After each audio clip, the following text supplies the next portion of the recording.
তৃতীয় লিঙ্গের মানুষজন পুরুষের ন্যায় তাদেরকে মসজিদে এসে জামাতের সহিত নামাজ পড়তে দেখি না। এতে মুসলিম উম্মার দায়বদ্ধতা কি? প্রায় সমাজে তাদেরকে নিয়ে বিদ্রূপ করা হয়।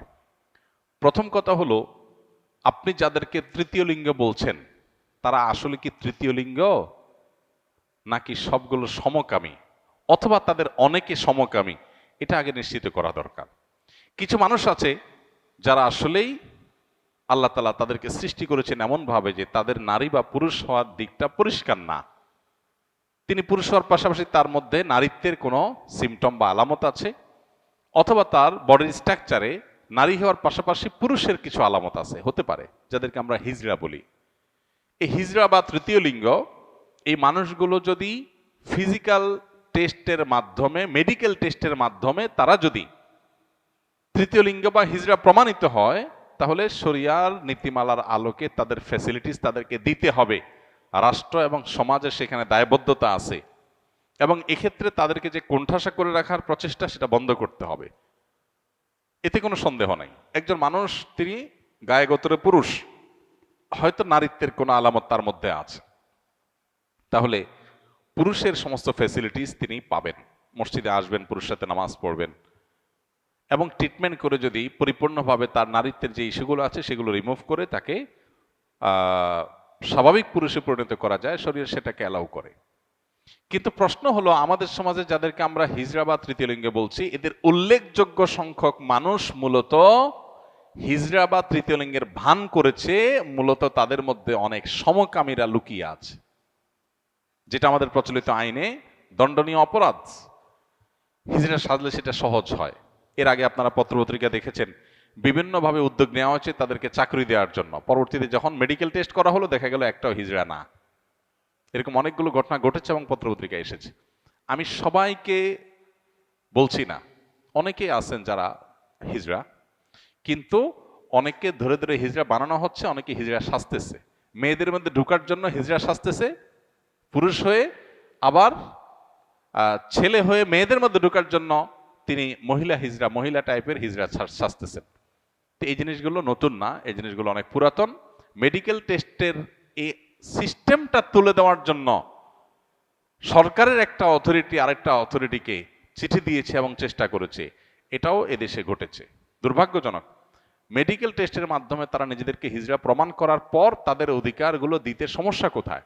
কিন্তু না, মেডিকেল টেস্ট করতে দিবে না, কারণ মেডিকেল টেস্ট করলে গোমর ধরা পড়ে যাবে যে সমকামীরা এই লেবাস ধারণ করে অনেক সময় তাদের সমকামিতাকে প্রতিষ্ঠিত করছে, চালাচ্ছে।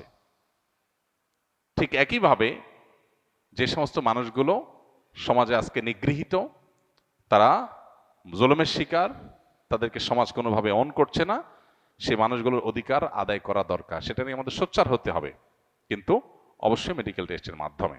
আমার ছেলে দীর্ঘদিন থেকে নেশায় আসক্ত, সিগারেট ও গাঁজা সেবন করে। বহু চেষ্টা করেও তাকে নেশা থেকে ফিরিয়ে আনা সম্ভব হচ্ছে না। তাই কি করলে তাকে নেশার থেকে ফিরিয়ে আনা সম্ভব হবে? অনুগ্রহ করে পরামর্শ দিলে উপকৃত হব। কোরআনে আমল জানাবেন। প্রথম কথা হলো যে, সন্তানকে লালন পালন করেছেন উল্টাপাল্টা পদ্ধতিতে। শরিয়াতের যে তরবিয়া, ইসলামী যে তরবিয়া, লালন পালন পদ্ধতি, সেটাকে মেনটেন করেন নাই। এখন সন্তান হয়তো খারাপ মানুষে পালায় পড়ে, খারাপ পরিবেশে পড়ে সে নষ্ট হয়ে গেছে। তো এখন শুধুমাত্র দোয়া দরুদ পড়বেন আর সন্তান ঠিক হয়ে যাবে, ব্যাপারটা সেরকম না। এখন প্রথমত নিজের এই যে কৃতকর্ম, সন্তানকে বিপদগামিতার পথে ঠেলে দিয়েছেন, যেন তওবা করবেন। দ্বিতীয়ত, সন্তানের ইসলাহ এবং সংশোধনের জন্য সন্তানকে বিভিন্নভাবে বোঝাবেন, তার মধ্যে দাওয়াতি কাজ করবেন, পাশাপাশি আল্লাহর কাছে চোখের পানি ফেলে দোয়া করবেন। ইনশাআল্লাহ ত্রিমুখী প্রচেষ্টার মাধ্যমে সন্তানের সংশোধনই সম্ভব। এক্ষেত্রে দোয়ার ক্ষেত্রে আমি বলবো, আপনি দোয়া কবুলের যে সময়গুলো আছে, শুক্রবার আসরের পরের সময়, 5 ওয়াক্ত নামাজের পরের দৈনিক, এবং ভোর রাতে তাহাজ্জুদের সময়, এগুলো দোয়া কবুলের সময়। আরো দোয়া কবুলের বহু সময় আছে। এই সময়গুলোতে সন্তানের নাম ধরে ধরে আল্লাহর কাছে চোখের পানি ফেলে দোয়া করেন। আল্লাহ তাআলা হেদায়েতের মালিক, অসম্ভবকে সম্ভব করার মালিক। পাশাপাশি সন্তানকে সুপথে ফিরে আনার জন্য তাকে তার মতো করে দাওয়া নিবেদন করা, তাকে মোটিভেশন দেওয়া, তার মধ্যে দাওয়াতি কাজ চালানো, এবং তাকে ভালো পরিবেশ দেওয়া, এগুলো আমাদের চালাতে হবে ইনশাআল্লাহ বিদিনিল্লাহ। এর মাধ্যমে হয়তো আপনার সন্তানকে আল্লাহ তাআলা সুপথে ফিরে আনবেন। জাযাকুমুল্লাহ খাইর। কোন এক ব্যক্তি বৈধ মান্নাত করেছেন যে কোন একটি ক্রিয়া সফলভাবে সম্পন্ন হওয়ার উদ্দেশ্যে ঘটনাক্রমে তার সেই উদ্দেশ্য পূর্ণ হতে বেশ সময় লেগে যায়। ফলে মানতকারী ব্যক্তি তার কৃত উক্ত মান্যতটি ভুলে যায়।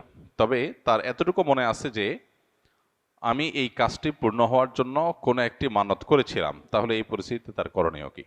কি মানত করেছেন সেটা তিনি জানেন না, কিন্তু মানত করেছেন এতটুকু মনে আছে।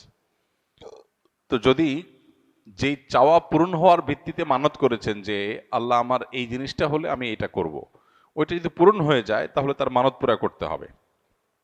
এখন মানতের ফিগার, পরিমাণ, মানতের ধরন, ধাঁচ সেটা যদি আপনার মনে না থাকে, মানতটা যদি বিশুদ্ধ হয়ে থাকে মৌলিকভাবে, এতটুকু মনে থাকে যে যা মানত করেছে সেটা বিশুদ্ধ মানত হয়েছে, তাহলে সেটা পূর্ণ করা জরুরি। সেক্ষেত্রে আপনার প্রবল সম্ভাবনা, প্রবল ধারণা কোনটা হয় সে মান্যতটা পূরণ করবেন। আপনার যদি মনে হয় যে আমি 10,000 টাকা গরিব দুঃখীদেরকে দান করব, এরকম নিয়ত করছি বলে মনে হয়, 5,000 টাকা নিয়ত করেছি, তাহলে এমন একটা ফিগার আপনি মানত হিসাবে আদায় করেন, যেটা আদায় করলে আপনার সন্দেহ দূর হয়ে যাবে যে প্রবল ধারণা বা আপনার জোরালো সম্ভাবনা আমি এটা করেছি, সেটা যদি আপনি আঁচ করতে পারেন এবং নির্ধারণ করতে পারেন, তাহলে সেটাকে ঠিক করে আপনি মানত পুরা করবেন। এবং যেহেতু ইবাদতের ইস্যু, সেক্ষেত্রে একটু সন্দেহের ঊর্ধ্বে ওঠার চেষ্টা করবেন। 5,000 কি 10,000 সন্দেহ হচ্ছে, তাহলে 10,000 কি আপনি যদি ধরেন তাহলে এটা সেফ সাইড হয়ে যায় আপনার জন্য, সেভাবে আপনি মানত পুরা করবেন।